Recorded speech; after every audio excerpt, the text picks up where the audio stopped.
HMDA పరిధిని విస్తరిస్తూ ఉత్తర్వులు జారీ చేసింది ప్రభుత్వం. మరొక 36 రెవెన్యూ విలేజ్లను హెచ్ఎండిఏ పరిధిలోకి తీసుకొచ్చింది.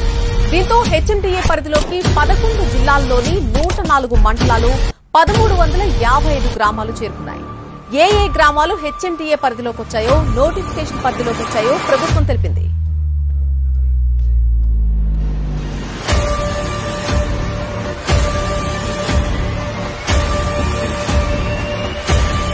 హెచ్ఎండిఏ పరిధిని విస్తరిస్తూ ఉత్తర్వులు జారీ చేసింది ప్రభుత్వం. మరొక 36 రెవెన్యూ విలేజ్లను హెచ్ఎండిఏ పరిధిలో